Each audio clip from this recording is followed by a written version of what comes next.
Well, good morning, everybody. My name's Anne Lim, as some of you will know, and I'm the Independent Business Chair of the UK Innovation Corridor, and we're delighted to be putting this event on today in conjunction with some of the people that are on the screen and some who will join us, and I will introduce as we go through. But we couldn't be doing this without Arcadis's help, and I want to start right at the beginning by saying thank you to Arcadis and to Peter Hogg, who'll speak shortly, and his colleagues for producing the report that we're going to get a little introduction to. And if you haven't seen it, I hope you will be able to get hold of it. I'm sure we'll be able to put it in the chat so that you can have access to the full document anyway, but you're going to get the headlines and the summary. So it's great to be working in partnership with you. It's how together we can do things effectively to create better places and better economies and better environments and all the rest of it. What I want to do is, as people have pretty much come in now, I'll stop. Well, if I say busking, that wouldn't be fair, because actually it is genuine thanks, Peter, but I'll stop filling in. People will, as is the way with these things, come on. We've got about 42, 43 people so far. And if you're concerned about a couple of the speakers not being here, we know that they are, I think the word is jumping, or digitally jumping from one webinar to the next. That seems to be the verb that's frequently used, but jumping from one webinar to another. There's been an East of England APPG event this morning, which I've just come off myself, and has also been immensely interesting and not unrelated to what we're focusing on today.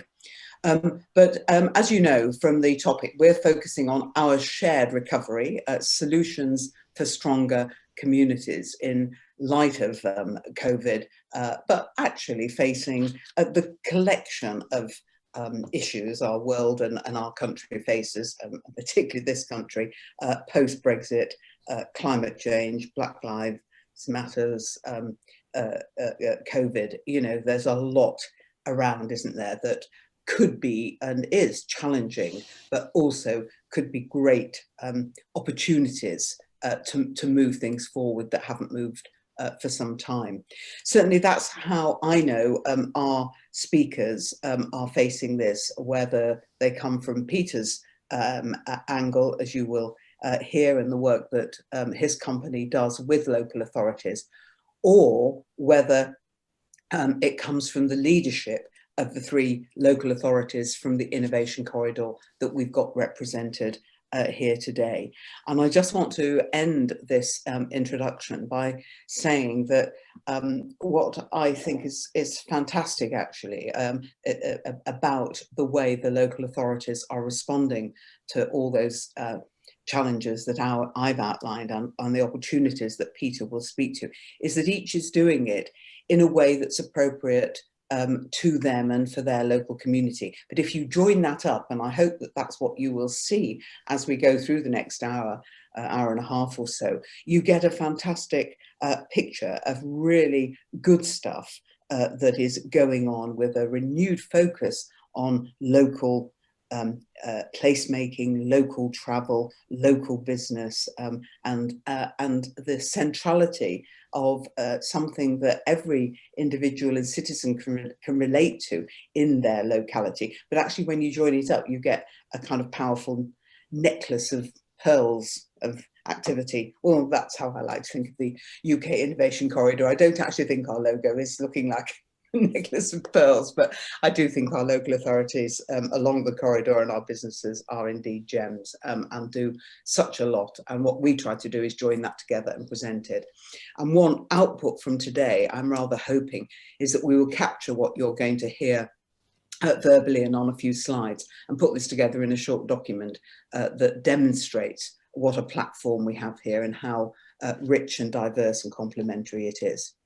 So with all of that, and now we have 50 people, which is great, Peter, because I don't need the audience, but your report and you do. I'm going to hand over to Peter Hogg from Arcadis to do the opening. Thank you. Anne, thank you very much indeed. And I'm just going to share my screen. So hopefully in just a few moments, people will see a document, if perhaps someone would just be good enough to nod to confirm that that's currently being seen as a document. So as Anne said, this work that we've undertaken, our shared recovery report, is something that Arcadis pulled together in October, setting out our plan for a shared post-COVID recovery, which strengthens communities across towns and cities. Over the course of the year, the COVID-19 pandemic has had a dramatic effect on every aspect of our lives, and nowhere more so than in London and the east of England. It's broken old certainties and rapidly accelerated the adoption of new trends. It has forced us to quickly adapt to new ways of living, travelling, and behaving. And whilst we can now see, thankfully, light at the end of the tunnel, it was great to see the vaccine programme commence only yesterday. The implications of this pandemic, as far as we can see, are very far from over. There's a pressing need for action to rebuild our economy and to tackle wider challenges, many of which Anne has already mentioned. And right now, we think there's an opportunity to radically rethink how we view our communities and live our lives. Here at Arcadis, we passionately believe in the positive role that organisations such as ours can play in that recovery, and how we can channel the wisdom of private sector through our relationships with local authorities and key regional decision makers to help in that reshaping process. So I just want to talk a little bit about the report that we've undertaken. We engaged with over 1,700 individuals and organisations to understand how priorities have changed since the pandemic began. So I think the first thing to note is that this isn't just our own internal thinking. This is a synthesis of very, very significant engagement with clients, with individuals, to gain an understanding of what's really important. And that's given us great confidence that what we've created is a consensus between public and local leaders for a recovery that is not just green and inclusive, but one that's genuinely deliverable today. The public polling we carried out in support of the report also showed a clear preference for focus on priorities that are going to improve health, wealth, and well-being of communities, with particular priorities called out around improving public health provision, saving the high street, and tackling climate change. And we'll come on to all of those in a little bit more detail shortly. I think the top three priorities that we saw for local government, particularly, were a renewed focus on local communities, active travel solutions, and supporting 5G and the digital rollout of broadband. We also saw from the report a growing consensus to support principles of community wealth building, and particularly of 15-minute communities to improve health, homes, and mobility. We've probably all heard quite a lot about the term 15-minute communities over the life of the COVID pandemic. It's becoming almost a cliche. But what we saw through the analysis we did was a real interest in grabbing some of the principles that concept embodies and practically and pragmatically rolling those out into communities. And yeah, one of those was the point around community wealth building and how to effectively localize the economy of a place. I also want to just touch on that digital point around the 5G and digital rollout, because one of the things we found was that 60% of our respondents thought that COVID-19 has actually increased digital inequality. The very nature of how we're running this session today suggests that actually digital has been a really critical component of our ability to carry on life as normal. Imagine, if you will, only 10 years ago, trying to continue the normality around business and community activity had an event such as COVID happened. It would have been incredibly difficult. And it's a tribute perhaps to, you know, our technical and digital infrastructure that we've been able to carry on so much normality over the last few months. But I don't think that should blind us, and our report tells us that it shouldn't blind us to the fact that not everyone feels included within that connectivity, and there is a real issue of digital inequality to be explored. And I think the final point I'd make on the slide here we have summarising part of the report is the degree of focus that was given to the requirement around a green recovery that focuses not only on making new things green, but also understanding how we improve the carbon efficiency and carbon performance of physical things, of assets that we already have. And there was a particular focus around understanding the importance of green retrofitting for buildings and infrastructure assets, and understanding how indeed that could be achieved. So I now just want to pick out a few of the short and medium term opportunities that we spoke about in our report that we think, and we heard from our stakeholders, that could strengthen communities in our towns and cities. And the four particular ones that I want to call out are, first of all, embracing the principles of 15-minute communities. Now, I've mentioned that already a few moments ago. And our view is you have to be pragmatic around 15-minute communities. They don't work for all areas, but there is a growing evidence that the renaissance in high streets and smaller towns and cities, that greater public appetite for exploring what an area has to offer, that can be from local businesses to the natural environment, people shopping, working and traveling locally, are things that people are very, very keen to embrace and bring in to their communities and the way in which they live their lives. And we as a business are seeing a real pull for that with a number of the regeneration and placemaking projects and commissions that we get involved with, including actually many in the in sort of North London and the east of England. I mean, we've got examples such as Little Holland in Walthamstow. Looking at some of the work we're doing in Northstowe is embracing those principles of the 15-minute walkable community. Moving perhaps just a little bit outside the area, but I think still very relevant. Otterpool in Kent is very much planned around what they're rather charmingly describing as the neighbourhood of short distances, bringing in all of that social and physical infrastructure to allow a community to really, really grow and put down roots and to be sustainable.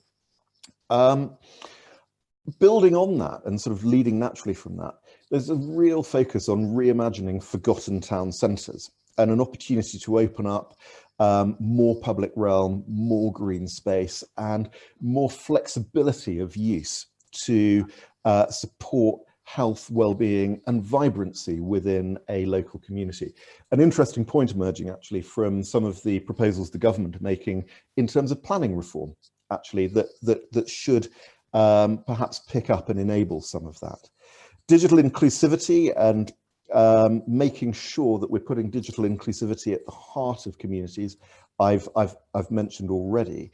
As I said, we found that 60% of respondents thought that COVID-19 would lead to an increase in digital equality.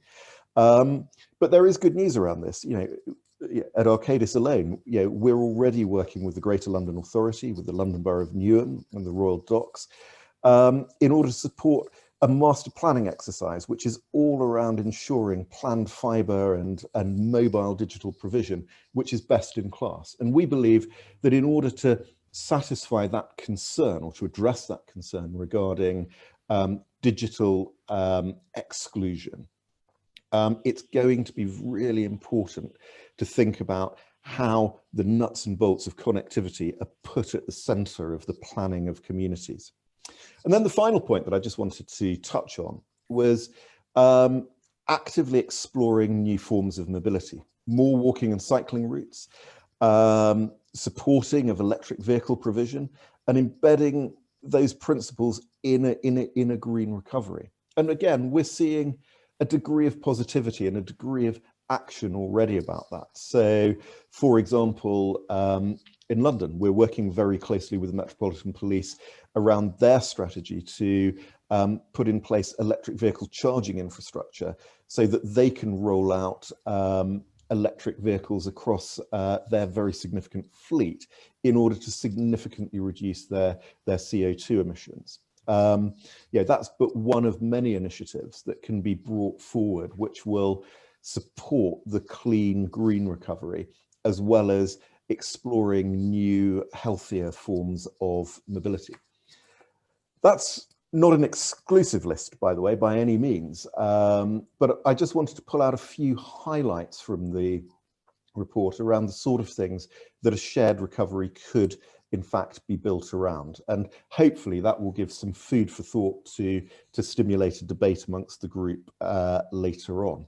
So a blatant plug, I'm afraid. There you see a link to the report that we've published, and as Anne kindly said, we'll pop that into the chat on the call so that people can access this. But I think I just want to close by pulling out one quote that one of the people we interviewed as part of the preparation for this report made. It was a local government officer. And they said, "We're now at the nexus of a once-in-a-generation series of events. COVID, Brexit, a decade of austerity measures. The pandemic's caused no shortage of suffering and damage to communities, but there's now a unique opportunity for lasting and positive change." And I think that quote says better than I could ever hope to what I think we should all try and achieve. And I'd like to leave you with that as food for thought as we move into the rest of the conference. So, Anne, back to you. Well, Peter, thank you so much, and thank you for putting the link to the full report. But I'm sure from those slides, people will have got some really interesting food for thought. And indeed, one or two people are putting things on the chat, as is the way with the webinars that we can run in this way. So please let me encourage you to do just that. I mean, you know, this is don't worry about having an unashamed plug. I mean, I'm the world's worst at that, but then I'm paid to plug the UK Innovation Corridor in the east of England. At least I hope I am. This corridor that runs from Walthamstow to Northstowe is so rich, as I was saying at the beginning. And what we are going to see now are examples of 3 leaders from each of those areas, starting with the Cambridgeshire, South Cambridgeshire, what we call the South Cambridgeshire Science and Research Cluster, but led by South Cambridgeshire Council. And we have the Deputy Leader, Aidan van der Veer, who will speak next, telling us what you are doing, particularly in your local authority, and how in a way, what Peter has highlighted today may support or challenge or give you ideas for what you can develop for the future. So thanks, Aidan, for taking part. We're really pleased to have you on. Thank you very much. Yeah, thank you for having me. Yeah, absolutely. This report, I think, shows a big takeaway I've got it from is that there is hope that we can learn from this year, and that we can make things better, and we can make our communities more resilient. And I think that hope is particularly important for all of those who are suffering because their businesses have been hit so hard, or because of the mental and physical impacts, health impacts of the COVID crisis. We will have to change in many ways what we do. We've also got to build on many of the things we're doing, and part of this, I think, that I took away from the report is sort of reflecting on what are the things that we're actually doing well, but obviously we need to be doing them with more urgency and more focus. I mean, the truth is we don't know the full range of impacts about how behaviours and expectations will change, but we can't just wait until everything is clear. We need to be continuously reflecting on this, on how we can respond and shape that change, and that's what we're doing now. There is a really rich range of issues to discuss that Peter's just highlighted. I think I will focus on sort of communities and businesses and how they interact. I think, yes, I think you've highlighted really well how community and place can be put much more and more at the centre of all aspects of our lives, sort of work and home life as well. That's across the range of economic activity. As Anne said, we have huge numbers of high-tech and bioscience businesses in South Cambs, but we've also got a huge range of SMEs across the rural areas of the district, and they exist side by side. And we've got a range of sizes of place, from tiny little villages of a few dozen people to these enormous new towns that we're creating from scratch. North So's getting quite advanced now, but we've got probably 5 or 6 on the horizon. A new one announced yesterday. So the community resilience is a theme that we've been thinking really hard about over the last few months. It's obviously not about the physical place so much as the relationships and the institutions that people build up, and there will undoubtedly be a quite significant destruction of the social fabric that does exist there. I mean, how many over 60s groups are not going to reopen? How many social clubs that are currently run on a shoestring will close? How many village halls will see their income collapse? The list is really going to be very long. We've been doing what we can to find new functions, sort of food provision in particular, for example, and so that then these institutions can not only sort of survive financially, but maintain a role within the community fabric. And the new communities that we've got sort of at various stages of development, absolutely thinking through how we can create much stronger communities from scratch. And the 15-minute community concept, we are absolutely starting to think about use consciously in planning both the communities that are we're actively managing the creation of now, but also thinking sort of well down the line, because we are currently planning for things that we're going to be building in 20 or 30 years' time. We're also getting, I think, to an interesting point about the relationship between these new communities and the older ones. Maybe even a tipping point where the benefits of new communities, the facilities, the spaces, the quality of design, I mean, the active travel opportunities have become more appreciated and understood more widely, and starting to influence how we think about the established communities. I mean, the design in putting the resources into the design in that is absolutely crucial. In terms of the business, I think it's the sort of that relationship between all the different types of businesses and communities that is really going to help help businesses get through this and sort of see opportunities and development on the other side of them for small. There's a whole range of small businesses that are embedded in our communities. It's sort of really enhancing their role within communities. I mean, pubs is a particularly extreme example at the moment. They're going to be, I mean, sort of the impact of that is going to be absolutely awful. But we're sort of thinking how we can enhance their community value. And this the idea of sort of localizing the economy as well. That's both in terms of sort of staffing of businesses, but also customers, and how do fairly well-established rural areas need to change short-term and longer-term in order to maintain that vibrant small SME network. And in terms of the high-tech companies, biosciences, I mean, there hasn't been the same economic impact, but it's we've got to, I think, to think through how we can remain attractive for them and for their employees. What working in South Cambridgeshire in this example, or anywhere along the innovation corridor, I think is changing. It means something different now, with more working from home. The places where people live are going to be much more part of our attraction. So we've got to make those places conducive for working from home, with spaces to work, connectivity, the transport, digital connectivity, transport, the range of services that you need to be able to just sort of exist in your place in a more sustainable way.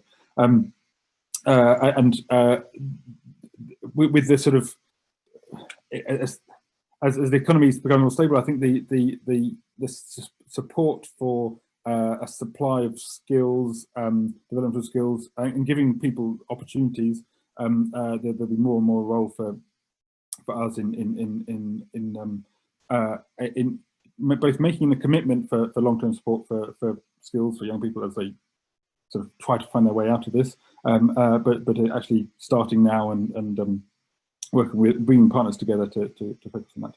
So I will leave that there for now, and very interested in hearing responses. Aidan, thank you. And I think it'd be very, we've got a question which I won't just pose now, but you might have a look at it in the chat box and be thinking about whether there's something specific in the local authority South Cambs that you lead that might give an example of that. I think we, as I said, be quite keen to capture coming from the event today some specific examples of the way local authorities are, as you've said, the things you've touched on are actually doing that implement Peter's report. Now, I could go from the South Cambs Science Cluster down to the innovation core of East Herts, where Linda Hazy is the leader, but she's also here today with her hat on as chair of the East of England. So actually what I'm going to do is whiz down, because I think as time is slightly more constrained, whiz down, as I say, from Northstowe, not just to Walthamstow, but to Haringey, and bring Councillor Bull in, Gideon Bull, Haringey's response to Peter's report, and then we'll take Linda with her Innovation Corps and East of England hat. Are you with us? Yeah, you are. Great. Gideon works for the NHS. So he has a choice of T-shirts. He can either say Haringey or NHS. Probably says NHS on the back. But anyway, we love what you do, but we'd love to hear what you're doing at Haringey. Over to you. Great. I just want to check that you can hear me okay, Anne. Is that okay? Yeah. Brilliant. Because I'm coming in on my phone and I've already had 2 phone calls from residents already, which I've had to put through to voicemail. So anyway, Ros, I don't know if you've got a copy of my presentation that you can put up on. Coming in on my phone, I haven't been able to upload it onto my phone. I don't know if Ros has got the presentation up. You're muted, Anne. Yeah. So here we go. His hearing is, he's got it. Yeah. Go Brilliant. That's great. So if you go to slide number 2 for me, that'll be great. So as Anne was saying, I'm Gideon Bormer, local councillor in the London Borough of Haringey, where I've lived for the last 25 years. And on the 14th of December this year, I would have celebrated 20 years as a councillor. And I remember the by-election like it was yesterday, with a very, very cold, wintry day and a very low turnout. But I've been a councillor ever since, and it's been my pleasure to be the cabinet lead for local investment economic growth, working under my excellent leader Joseph Ejiofor in Haringey. So I have to say, first and foremost, when I was asked by the leader to come in and join the cabinet on this brief, I said to him, I don't know anything about economics. I remember when I was at school, I studied economics. Eric Hobsbawm's theory of elasticity was probably about the only thing I could get my head around. But actually, he said to me, Gid, I don't need someone to understand economics. I need someone who understands Haringey and understands people. And I have to say that's the principal reason why I went into politics. As a wise old former Labour leader said, what's the point of being in politics if you can't stand up for the people who can't stand up for themselves? And that's principally why I went into politics and why I was proud to take on this brief working with businesses. So that's enough of the preamble. Just want to talk through the initial slide that we've got. At the risk of stating the obvious, COVID-19 has had a significant impact on Haringey's businesses and residents. I know from talking to businesses, as I do a lot actually, it's been a very challenging time for the local economy, and this has had a significant impact on our high streets, business resilience and unemployment. We've got key high streets in Haringey of Tottenham High Road and Wood Green High Road, but also got other places like Crouch End, Muswell Hill, Highgate. Now Highgate obviously is a very affluent part of the borough, but it still has its challenges, as does Crouch End and Muswell Hill. The principal challenge around Crouch End is I would say a higher than average percentage of businesses are in the hospitality sector, which have been quite significantly impacted by COVID-19 and the restrictions placed on movement and such like. So through the reopening High Street Safely Fund, we looked at what work we could do with businesses in Wood Green and Crouch End to try and support them as much as possible. In Haringey, I would say it's clear that the pre-COVID economy was not working for everyone. I would say less than a third of our residents earn less than the London living wage, which is just about £10.75. I think the constituency of Tottenham is either the highest or the second highest furlough of employees in the country, and I think out of all the wards in Haringey, Muswell Hill, believe it or not, had the highest percentage increase of universal credit applications, and I suspect that's because a number of people living there self-employed, and they were looking to access other benefit support whilst their businesses were really getting hit. It is quite a fragile economy in Haringey. 95% of my businesses are small, medium enterprises. In other words, they earn less. They employ less than 50 people. So it's a bit of a real challenge. If you want to go on to slide number 3 for me, Ross, that would be great. Brilliant, thank you. So you can see we've got a vision in Haringey of a good economy. We've got a good economy recovery plan, which incorporates a high streets plan. And my idea for high streets, and one of our councillor colleagues last night who speaks for the opposition, was challenging quite rightly the cabinet's proposals around the good economy plan, and pretty much suggesting, look, okay, we understand that Wood Green and Tottenham are the two key high streets in the borough that are going to be disproportionately hit by COVID because of the restrictions and such like, but there are other shopping areas in the borough that need help as well. What are you doing for them? And I responded by pointing out some stuff within the good economy recovery plan, but we're looking to work with businesses to ensure that as a basic they pay that London living wage and they offer that level of security. As I say, in March of this year, we published our draft economic development strategy, and this strategy now describes our vision of a good economy in Haringey. Obviously, we haven't been able to go out to consultation to the level we wanted to go out to consultation on, because within 5 minutes of producing that report and that strategy, we'd hit COVID with all the restrictions and such like that followed from that. A good economy is one that delivers good work for residents, comprised of resilient, diverse and thriving businesses with fairness and equality at its heart. We know that growth must be environmentally sustainable and above all put the health and well-being of residents first. These values are these values are what we hold ourselves in the years ahead. And it's, as I say, it's been quite a challenging time for residents in Haringey. Health inequalities themselves speak for themselves. If you get on the 41 bus at Archway, by the time you get to Tottenham Hale, according to the health inequalities indices, you'll live 7 years less. The Saturday before last, I was out with the mayor in Tottenham turning on the Christmas tree with Aussie Ardealies. Some of the older people on the call might remember Aussie Ardealies back in the day when we used to collect our panini stickers in the 80s with Steve Perryman and Keith Birkinshaw and such like. And something that really resonated with me wasn't only the fact that people were queuing to get into Tesco's, obviously because the COVID restrictions, but the amount of people that were queuing at the old Tottenham Town Hall to access a food parcel. The number of people that rely on food banks is a scandal, quite frankly. And as a society, we need to work with businesses and work with government and all agencies to address that issue. Can you go on to the next slide for me, please, Ross? So this is just a bit more information about the Haringey Good Economy Recovery Plan. COVID-19 has accelerated and exacerbated health and economic inequalities, as I've said. It's shown our analysis of the underlying economic issues to be the right one, and our recovery plans are therefore founded on good economy vision. We identify 4 priority areas where we intensified activity will be required to support Haringey's businesses and residents through the recovery. And I'm just going to quickly rattle off those 4 priority areas, and then I'm going to say something about the importance of community wealth building, which I know is in the was in the report that was presented at the beginning. Firstly, we are focused on supporting businesses through the difficult times ahead. Our ties with local business community have strengthened through COVID. Through the COVID period, as we work together to ensure businesses have access to the grants, loans and advice they need. Just a couple of things I wanted to say on that, if I may. One of the things that I know has jumped out from talking to a lot of local authority colleagues, both in London and outside of London, is the fact that the original grant scheme didn't seem to recognise the importance of supply side businesses, those that supplied services and goods to retail hospitality.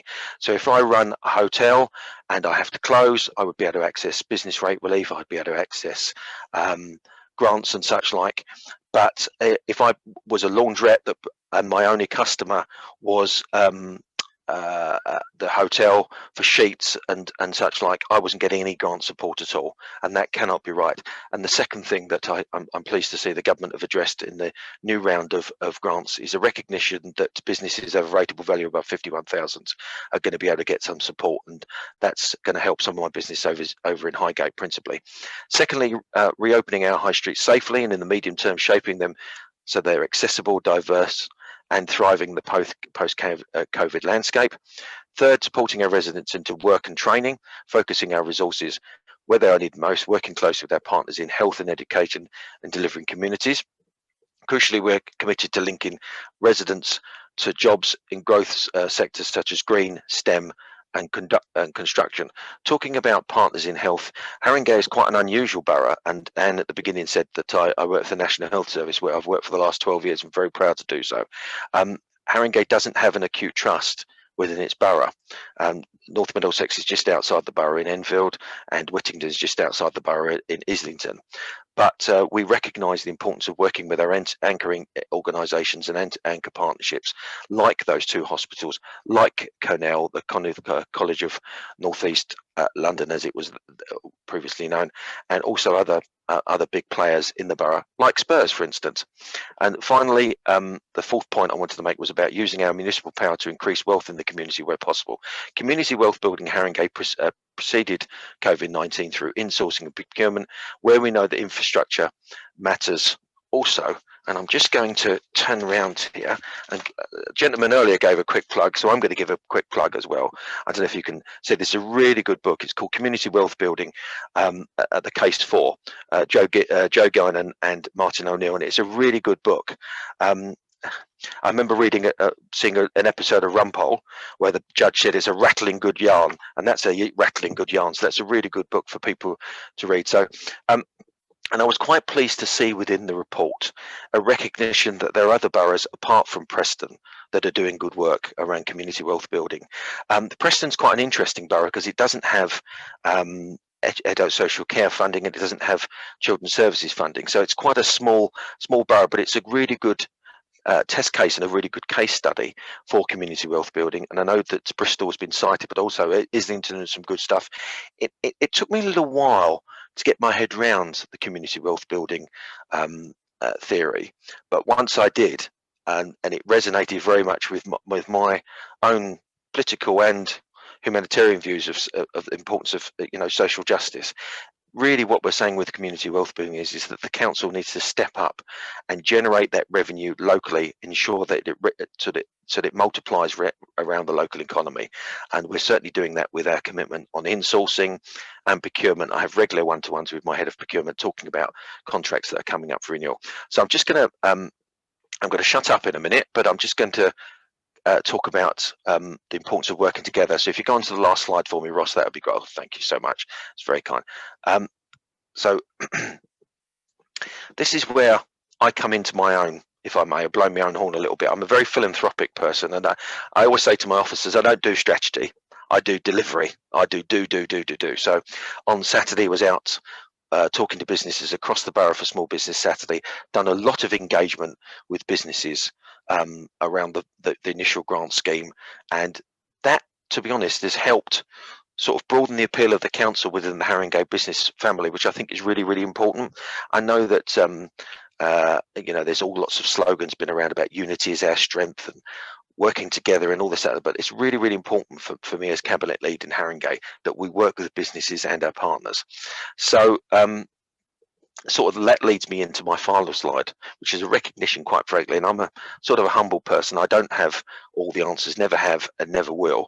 As a council and as a councillor, I don't think we can do this on our own, certainly not in isolation, and we need to work with our colleagues and partners accordingly. It's important we work with the local community, including our businesses. We've established resident panels and business networks, and in March, just before lockdown, the leader and myself held a business event with over 100 businesses where we confirmed our commitment in the delivery of our business pledge, setting out how we will work together towards our good economy vision. We must also work with our colleagues and partners across London. We are active participant in London Council as an associate member of Central London Forward, which I don't know if anyone else on the call is aware of. That's a really really good organisation to be a part of, and a good team building exercise in terms of working with partners to address some of the key challenges we face within London, and also working with the GLA. And I know that we've managed to access quite a lot of good growth funding through the GLA, which has been really, really important. Something called the Productive Valley Fund, working with Enfield and Waltham Forest Councils and the Mayor of London to maximise the opportunities for our industrial estate-based businesses, helping them to grow across the valley. This activity will also support wider growth across London, and we want to protect and safeguard industrial land, support local businesses to thrive, and provide more quality local employment in London's industrial heartland. And I don't know whether, I can't see Anne's face, but I know that she's saying to me, hurry up and wind up. So I'm gonna no, it's fine. Just wanted to make a quick plug. In my ward of White Hart Lane, there was quite a large piece of industrial land that was owned by Safe House, which has now been taken by a company called Segro, which first started in Slough, I think. Yeah, you're nodding. Segro, down in Slough, good old Slough, in 1938, and I think that is still going strong. Segro, I've got some colleagues of mine that sit on the planning committee, and if anyone knows people who sit on planning committees, they're hard and they're tough, and they want to get the most out of a planning application. And some of my colleagues have actually fallen over themselves with Segro to sort of praise the work that Segro has done, and I wanted to praise Segro as well. So we've got a new Segro have got a number of light industrial businesses going to 555 White Hart Lane in my ward, which is going to be great. And the reason why I'm plugging that is there's such a challenge for local authorities when you have a piece of empty land that used to be industrial, that has employment status, to try and meet your housing challenges by flipping the status of that land and changing it over to housing. That's great, we've got to house people, but it's no good housing people if we don't have the infrastructure, we don't have the services, and we don't have the jobs for them to access. So I think that it's really important the local authorities get the balance right. It's through combined lobbying, shared innovation and shared learning that we will achieve the ambitions we have for our residents and businesses. And the last thing I want to plug is I've got two really good services in Haringey, my Haringey Adult Learning Service and my Haringey Works, that have really worked hard to work with residents in terms of reskilling, helping them find new jobs, but also having an online offer. So Anne, that's enough from me. I hope that was okay. And back to you. Well, no, thank you, Gideon. Absolutely. Okay, as I said, this is a platform for sharing and for learning. You said that, couldn't have said it better yourself. And my quick takeaways from what you and Aidan have said, first of all, is there's a lot that does resonate with the report that Peter presented, and each of you are interpreting that and doing things in different ways suitable to your communities. And the second thing that really comes through listening to the different examples is, of course, South Cambridgeshire is not homogenous. Haringey is not homogenous. You know, whether it's Camborne or Crouch End, in each of your local authorities, there are affluent bits and there are poor bits, poor rural bits, poor urban bits, deprivation, the rest of it. There's no one size fits all, is there, even within one local authority? Anyway, great to hear all that. Now, as I build her up earlier, in the middle of the corridor, and indeed the wider east of England, we've got Linda Hazy. So Linda, please, over to you to speak about either, and perhaps both, East Herts, the council you lead, response, and the east of England more broadly. Thank you very much, Anne. Adam, are you controlling my slides, or is that Ross? I believe Ross Whoever is in control, please can you start? I've just come off an APPG where I've got to put the slides up, so most of what I was talking about must have been a complete mystery to everybody who was on the call. Anyway, so thank you very much, Linda, Anne. I was on the call and it wasn't. You're very kind, Anne. So essentially, I'm going to talk about how the East of England has responded to this. And then if there is time, then I will talk about East Herts and also about the Harlow-Gilston town area, because I noticed that one of my colleagues from Harlow is on the call and he may wish to make some comments as well. Anyway, next slide, please. So when I became chair in June of this year, obviously it came at a time of enormous change right in the middle. And we set about looking at how we as an East of England region, which is very diverse, so we stretch from Norfolk, Suffolk, we have coastal regions, right the way through to Cambridgeshire, Bedfordshire and down to Hertfordshire and Essex, how we would need to respond to the challenges that we were having to face, both as individual authorities but also as a region. So we started by setting up a number of focused workshops. And obviously all through Zoom, which actually worked really well in this case because a number of people came to them who would not necessarily have wanted to travel or needed to travel to Cambridge, which is where we have most of our meetings. And the partners who came were managing chief executives, leaders, portfolio holders from local authorities of all tiers, and also from the NHS and social care professions. So it was very broad. And we looked at three themes which we felt were most important to how we as an East of England had to respond to the challenges we were facing. Quite obviously, economy and infrastructure, because that is key to how we make sure that our residents, we need to build wealth, and that needs to be done through making sure the local economies stay sound, but also the infrastructure is there that keeps it all together. We looked at how people and communities were faring, and Aidan's made some really strong points on this, that, you know, how do we make sure that everyone comes through this, not necessarily in a better place, but in a place where we all have some hope and faith in the future. And then obviously the third one was looking at the ways that we're all now having to work. Everybody in local authorities had to move very quickly. You know, I think our offices moved out within 24 hours and everybody, over 300 people in East Herts, were then working from home, which is logistically an enormous problem. And also culturally, but I can talk about that later. Next slide, please. So following the workshops, we produced a number of comments and reports that either are in the process of being implemented or will carry us forward into the future. So the recovery programs very much informed our work program.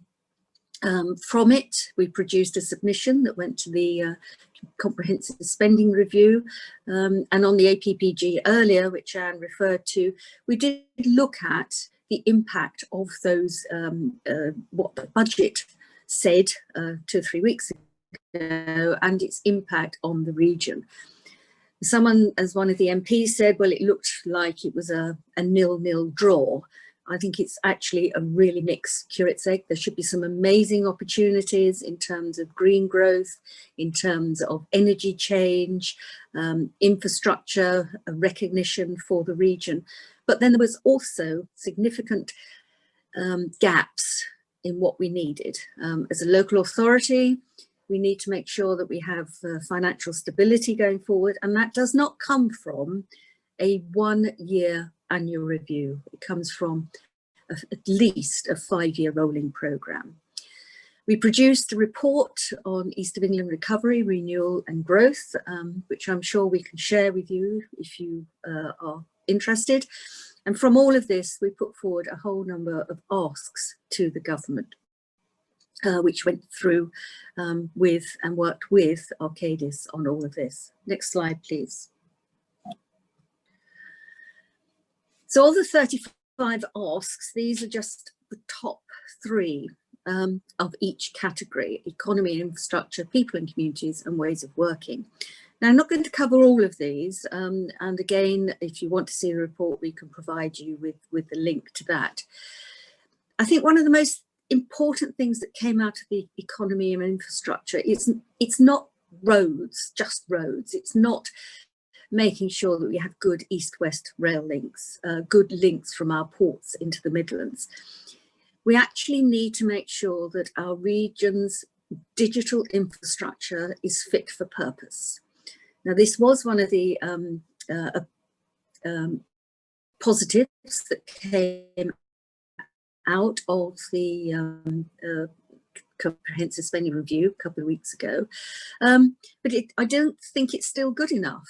You know, East of England is essentially a rural area, and if we expect people to work from home, to form small business hubs in rural areas, farmers may look for diversification for their some of their redundant farm buildings.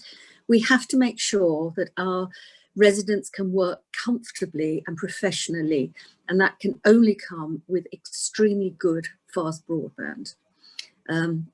I'm sure Aidan would agree that where we are looking at putting in new towns or biggish areas onto our existing towns, we need to make sure that there really is fibre to the premises, and it's not just an option, it is a right. We expect water, electricity and sewerage. We should also now expect digital infrastructure directly to all of our homes and businesses. Now, within the people and communities, again, it was, I think the area which I will pick out is ensuring that the mental health of our residents is recognised. All of us, I suspect, have had pretty bad days over the last 6 to 9 months where getting out from under the duvet has been a struggle. And I think we all have to recognise this. Some have, and some will continue to suffer in months to come. In Hertfordshire, I chair a community reassurance cell, which is part of the local resilience forum, and our remit is to make sure that we are working with communities, not just in mental health, but in financial health and all the areas that will ensure that our residents recognise that we will get out of this, but some of the long-term effects actually will be quite substantial. Ways of working, I think we all understand exactly what that means, but what does it really mean for our office blocks, for our retail sector, for us as local authorities? We do not need as many buildings as we've had historically. So how will that shape the future going forward, and how will we have to accept some major changes, but making sure that the impact upon our residents is as positive as we can make it. One of the concerns that I do have with changes in ways of working is losing that contact with individuals, that hug, that coffee in the breakout room, and those opportunities of just sharing odd ideas that suddenly spring to mind. We're not getting that anymore. I find Zoom is fantastic for things like that. It's very transactional, it's great, you don't have to go anywhere, you can just sit on the sofa and talk to a large number of people. But are we missing out on the nuances of how you hold meetings, and how do you then change and make sure that groups of people are not working in silos, not working just from their desk without going forward. And the next slide, please. Community wealth building, Hertfordshire Growth Board is something that the 11 authorities and the LEP have worked across for the last couple of years. And community wealth building is very much one of the fundamental pillars of how we all want to see good, smart growth coming into Hertfordshire. So this is very specific to Hertfordshire. We've obviously a lot to learn. North Herts and Stevenage are going to be the pilots for making this work. And we have to see how we can roll it out across the county, which obviously is a very diverse, a lot of rural areas, to make sure that it works for all our residents. And my final slide, please. Next steps. We continue to badger for the correct infrastructure coming into the region. We don't think the support for local government is really sufficient. We need clarity going forward and stability. We need a recognition that the East of England is very important in the national economy. We have to be part and parcel of levelling up. We have to make sure that we are not levelled down.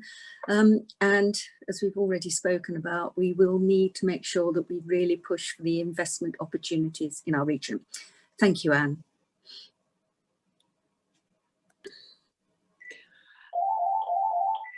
Linda, thank you so much. Sorry, my landline. It doesn't usually happen these days, does it, with a landline? Apologies, everybody, just at the wrong moment. Terrific, thank you, Linda. Again, great examples of things which I hope we can capture, as I said at the beginning, so that we've got a real rich illustration of responses to the Arcadis report from all three areas of the innovation corridor and the wider East of England. There have been a couple of questions, and I'm going to go, first of all, it's a question for Aidan, from which I know he has seen. It's a question from Stephen Wilson. So maybe Aidan, you could pick that one up first, and I could direct participants to look into the chat column if they want to see what the question is, and it's in the chat rather than in the Q&A. And then there's a second one from Adele Gritlin to Peter on Arcadis, from for a response from Arcadis based on what you've heard. If we could do those two first, that would be good. And if Adam, if you haven't picked it up, if you could put the report that Linda referred to into the chat, that would be good as well. And then I'll come to Fiona. Okay, Aidan first. Yes, so the particular point was about sort of early on when we had these discretionary grants, we focused some of them particularly on people who were sort of renting shared office spaces in these that we've got quite a lot of in Cambridge, South Cambridgeshire, and they obviously have a particularly important role in the economy, with being very sort of quite flexible spaces. People can grow quickly, and they're really important sort of early spaces for people to then grow into sort of as they expand. So we thought it was particularly important to support these early stage businesses. And I wanted to sort of interesting point to sort of open it out a bit, explore why we sort of knew about it and why we were doing it.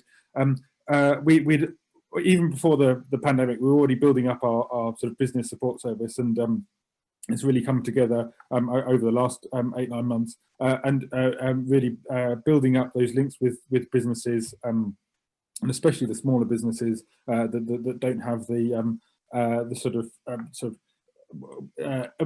resources to look more widely that larger businesses do, and I mean largely in the same way that Gideon was talking about in Haringey.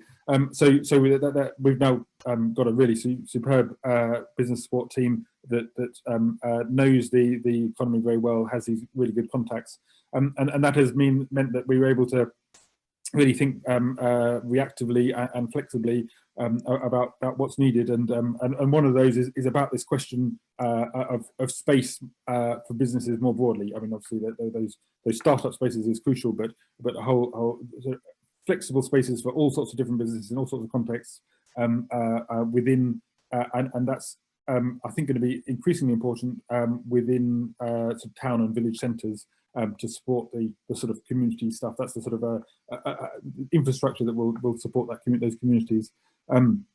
Obviously, then as council, we've got to think through how we can make that work in terms of planning, that sort of thing. But I think it's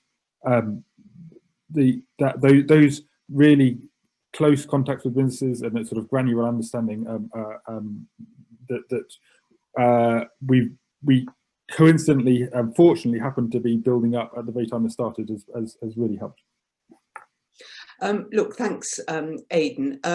Peter, you're being asked, based on the report and your work with the local authorities, what will be the steps 1 to 3 for local authorities to take? And have you heard anything from our 3 leaders that resonates with that? So over to you. Yeah, I mean, I think, first of all, yeah, to answer the last part of that question first, Anne, I've heard a huge amount. I mean, hopefully people were doing more interesting things than looking at my little icon as others were speaking. But if they had been looking at me, they'd have seen me grinning, because there was just so much read across between what everyone was saying.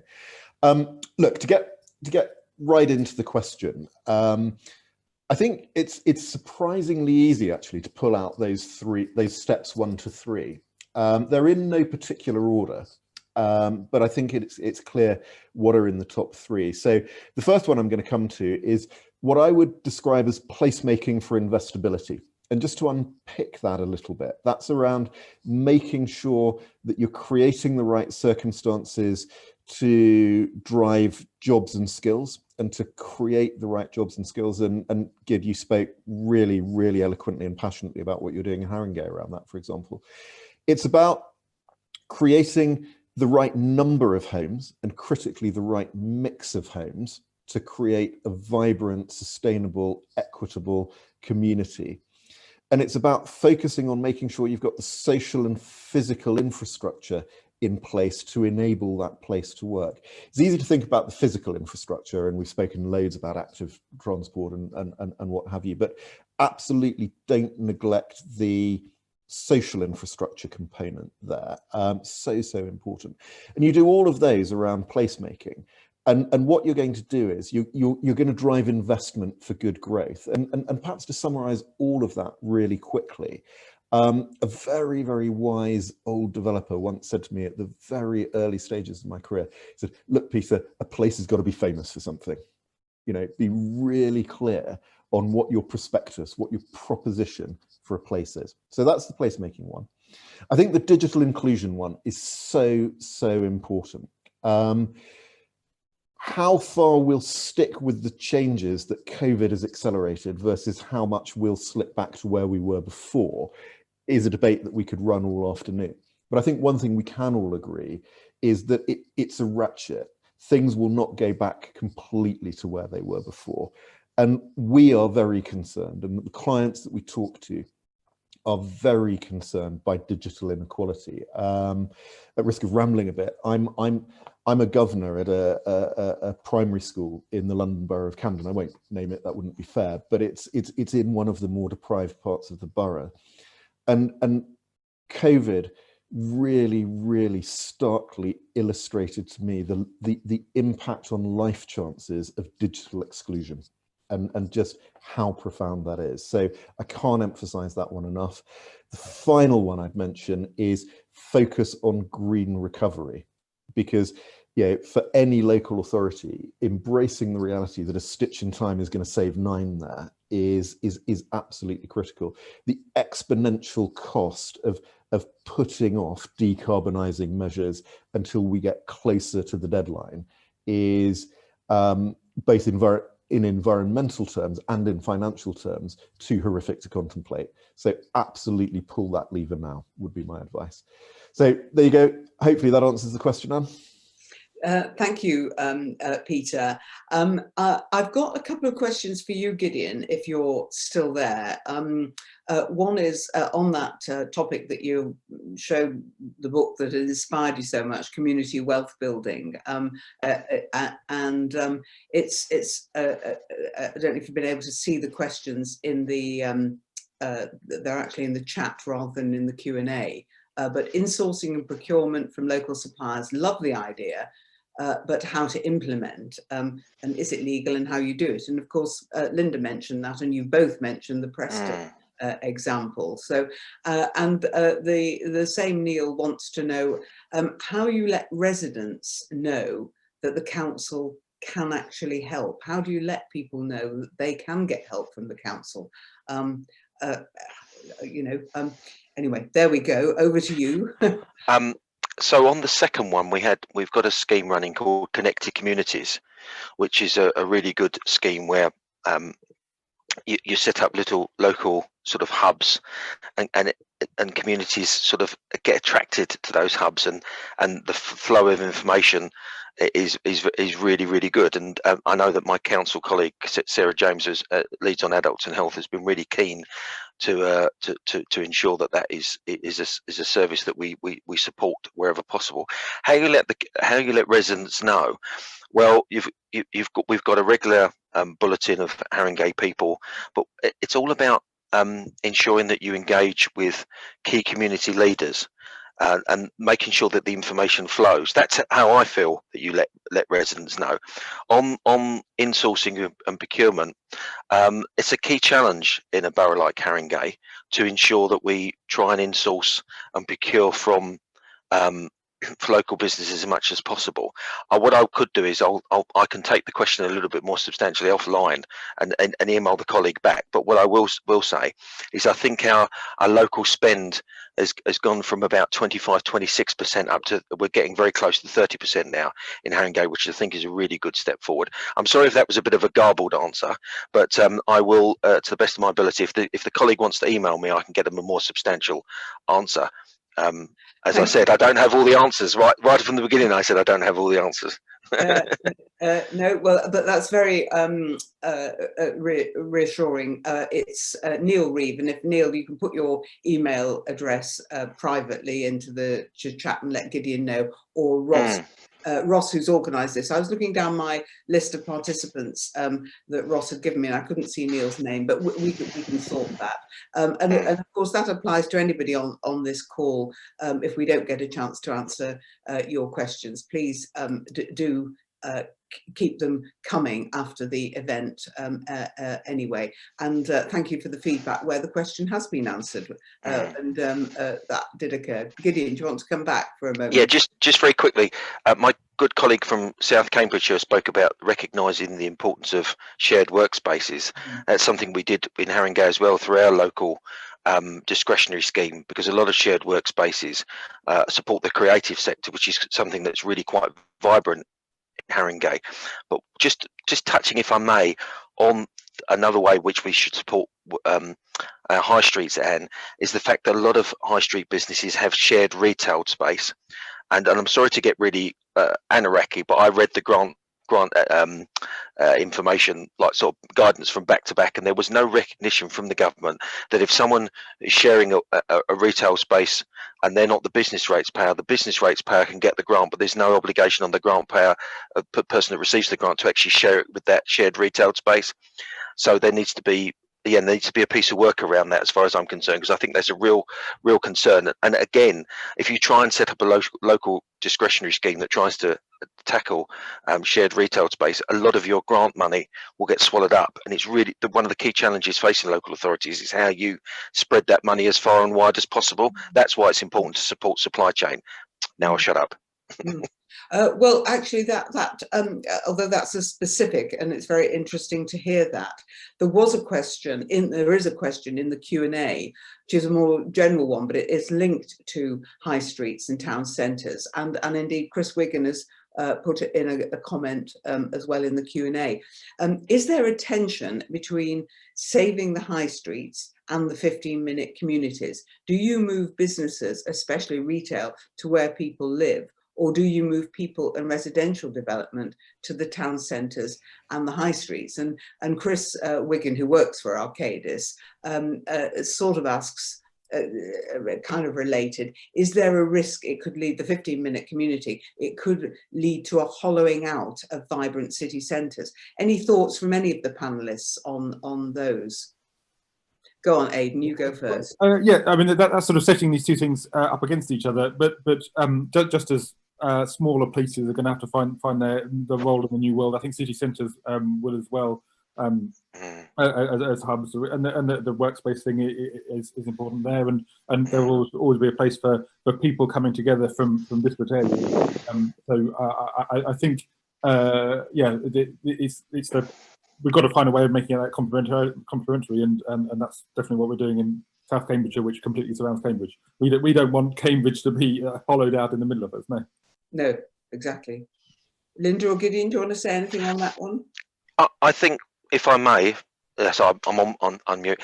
I think probably when you're looking at new developments, like I spoke about 555 White Hart Lane, you should look at having a combination of retail and housing together, and other services around that sort of basic retail and housing together. I think that would be a good step forward. I have to say, I mean, that's just one of the challenges facing local authorities about the 15-minute community. And it took me a little while when I sort of first started getting introduced to the idea of 15 community, how you're going to make it work.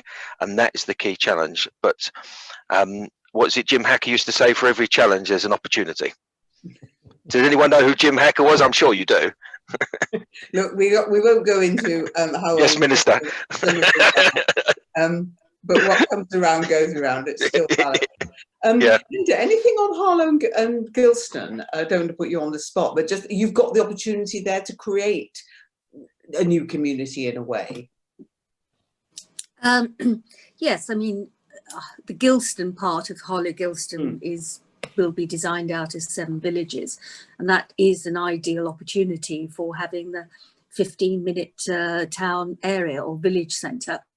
I think we shouldn't just get totally hung up on it being a major retail area, you know, because it will include mostly a school, possibly some health. You never know your luck. It will also include some employment space. So it's more like, shall we say, I view them very much more as centres for small shopping parades with perhaps specialist shops. So I think that does provide us with an opportunity in Harlow Gilston. But I don't think that there will ever be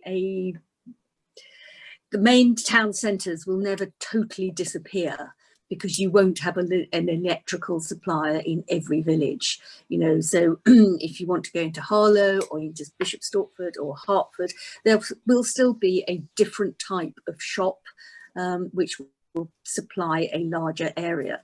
And I think there's also much more of an emphasis on redeveloping town centres with more accommodation, because that is, again, you are then creating a 15-minute area but in an established town centre. And certainly we found that in Hertfordshire the market towns have done phenomenally well, because people are living there now. They're not commuting into the large urban and metropolitan areas. And those retailers which have been flexible enough have actually done really well. You know, the wine merchant in Hertford closed down. The next day he had an up and running website. He'd never done deliveries before, but actually he now has a completely new following of people because they recognise that he was very flexible. Other retailers have just said, "Well, can't do that. That's not how I always have done it." And they're the ones who won't survive. So sometimes we may have to make decisions as to, you know, if you're a businessman and you're an entrepreneur, seize those opportunities, as Gideon has said. Absolutely, yes. We haven't got any other questions from at the moment from our participants, and the numbers are still holding up. We've had 53 on this event, but we did allow an hour and a half, and mostly webinars have been an hour. But I think that was important because we knew we had such a lot of content to get across within the presentations. So what I'm going to suggest, I'll have one last call out for any questions if there are any. Otherwise, I'll just go to each of the panelists and ask you if you want to say any final remarks or any comments or any takeaways, and then we'll wrap up. So let's go.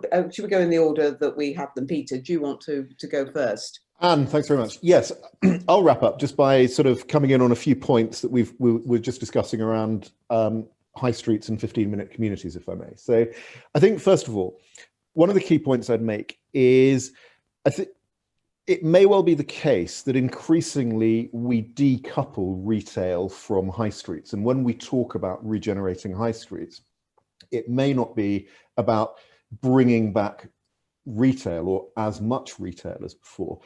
One of the things that we're seeing, and Gid, you referenced it brilliantly when you were talking about what's happening in White Hart Lane, and again, Linda, you did, talking about some things you're seeing, is new activities springing up in town centres, which bring a vibrancy, bring economic activity, create a sense of community, but aren't necessarily quite so retail driven as we've been used to. And I'll controversially posit that we may find ourselves in a position in 10 or 15 years' time when we look back at the early noughties and we wonder at how come high streets ever got so retail dominated? How come they weren't more community based than they are now, for example? So that's one thing. The other thing I just mentioned on the 15-minute community point is, and the hollowing out point particularly, is our view on 15-minute communities and what we're seeing where we're working with clients on them is understand the principles and apply them to your circumstance pragmatically. Don't feel the need to drink the Kool-Aid on 15-minute community dogma. Think about what it is you're trying to create in terms of your community and think about how those principles could be additive to you. And I think I'd probably finish by saying, just be alive to one thing. When we look around the world and we look at where 15-minute communities have really worked and really been additive and supported the other larger cities that may sit around them without hollowing out the centres, they've been the ones that have worked because they're part of a really, really hyper-connected ecosystem of places. So the Randstad in the Netherlands is a great example of really vibrant, strong, different communities, all of which have their own identity, their own thing to be famous for. But why does that work as a network overall? Because you can do things absolutely in your own community, and it has a degree of sort of self-sustaining qualities, but also you can connect and network in virtually and physically to a whole range of other places that bring other benefits and other opportunities. So that's probably enough 15-minute community sort of evangelizing from me, and I'll hand over to the others, Anne. Okay, Aidan, any concluding thoughts or remarks? So it came through really strongly in the Arcadis report and the discussion, the really vital role that local authorities have in the recovery. It's not just about us being able to solve everything or have the answers to everything. It's about facilitating and becoming a forum and having that wider vision and taking into account the sort of wider issues that nobody else is really going to do for us. And whether that's in the way that we support businesses, again, it's not solving all the business problems, but there's a real need there for support there, and in that sort of creating communities, supporting communities, strengthening communities. We're able to look more widely at the community issues, inequalities, and how they play out, and what levers we've got there, and broadly the well-being of our residents, which is what I focus on. So I think that's obviously you talked a bit about the spending review already, but local authorities we do need to really fight for our role in this space. And Gideon. Thanks very much, Anne. I think I'm going to be unusually brief. I'm just picking up on what Aidan said. I think it is real now the opportunity for people to step up. Quite frankly, local authorities need to step up and provide the relevant structures and forums where businesses and communities can engage and exchange ideas. Because I'm one of these people that feels that if you see from another local authority something that's really working and you can tailor it to your local authority, then you should do so. And that's where community wealth building has been really quite interesting, looking at Preston. But in addition to that, it's about sort of recognising that businesses have got to change as well. So one of the things that we did in Haringey quite quickly early on was the business directory, where businesses that didn't always in the past have an online presence have now moved on to an online presence. But I think finally for me, one of the things I pride myself on is, as a local councillor and as the cabinet lead for local investment, just being willing to be available and listen to those businesses. I've got there's about 6 or 8 documents there on all the different new grant schemes, which I've got my head around now, which I can now talk to businesses. Because in a place like Haringey, some of these small businesses, they see something like that and think, oh no, I can't be asked to apply for a grant, and I can't be asked to try and be involved in a procurement exercise. And it's really just about engaging and reaching out to those businesses and understanding what those needs are. I hope that helps. Thanks. Thank you. Yeah. And Linda, any last thoughts from you?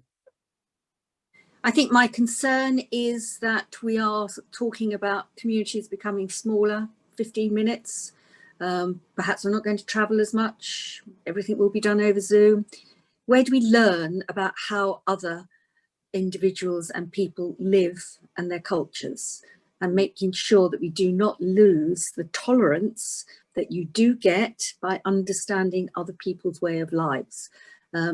And that is something, you know, it's an extension of the concerns that I have within our own council, that people don't mix. People just work even more in silos. We need to make sure that our communities actually understand how we, as a very wider community within the UK, need to work. Very wise words, which I personally endorse, Linda. Could I just, with that, because I think that's a really good note to end on, say thank you to everybody who's participated. And if you didn't have your question answered, I notice Peter said he will take something offline, and Gideon offered that as well. So please do follow up. Been really fascinating, Peter, to have your report, to have the summary of it, to hear the responses. I mean, we are here as the UK Innovation Corridor to bring people together to connect. It's fine to do it virtually, but as Linda has said, if we can learn from each other physically and socially as well, which I am sure we will get back to, then our lives and our communities will be enriched. We are hoping, though, as I said at the beginning, to capture this and work with Arcadis in some way to just publish it in the form of a little, I wouldn't say good practice guide, but a kind of showcase guide of what your leaders, your leadership and your communities are doing across the Innovation Corridor, and linking in all the time with the wider East of England. So we will do that as a follow up from today. But thank you all very much, and stay safe and well. And is it not too soon to wish you Merry Christmas? I don't know, but anyway, Merry Christmas to you all. Thank you so much. Merry Christmas. Thank you. Bye. Thank you very much, Anne. Merry Christmas. Thank you.